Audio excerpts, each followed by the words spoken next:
कर लें जिस तरह न्यू की कंडीशन होती है, सेम इस तरह इनकी कंडीशन होती है। और इसका जो टैंक है वो भी कॉपर में है और फुली ऑटोमेटिक है। 75% गैस की सेविंग करते हैं। गैस आ रही हो, अगर आपने सुई गैस वाला लगाना है, हल्की सी भी गैस आ रही हो तो उसके ऊपर भी चल जाते हैं। ये आपको ऑप्शन मिल जाती है, यहाँ से आपका इसको ऑन ऑफ कर सकते हैं। टेम्परेचर होगा, इसको इस तरह आप कम की तरफ करते जाएंगे तो इसका टेम्परेचर जो है आहिस्ता आहिस्ता। अगर टैंकी में कोई कचरा चला जाता है तो ये आपने फिल्टर निकालना है, इसको वॉश में सेल डालने हैं, 2 डी साइज के सेल डालने हैं।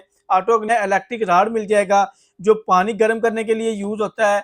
इसमें शॉर्ट सर्किट का इशू नहीं आता जो लोग। दूसरा जो है इसमें एबीएस सिस्टम होता है जिसकी वजह से शॉर्ट सर्किट का इशू नहीं आता। तो ये वाली इस्त्री मिल जाएगी।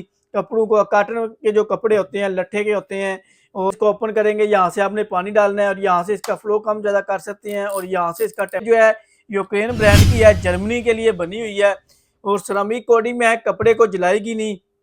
400 वाट के ऊपर चलने वाली ये इस्त्री है, बहुत ज़्यादा इसकी डिमांड है।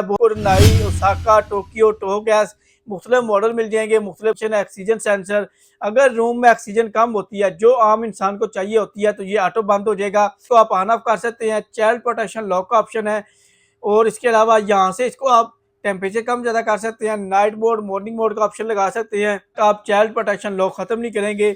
और ये 25 से 30 वाट बिजली लेते हैं। यहाँ पे ये चेक कर लें, ये वाला मॉडल जो है 23 से 24 वाट बिजली ले रहा है। इसमें फिल्टर निकाल के साफ करके दोबारा लगाना होता है।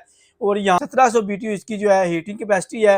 अलावा 2400 BTU, 4000, 5000 BTU तमाम मॉडल मिल जाएंगे हमारे पास। तो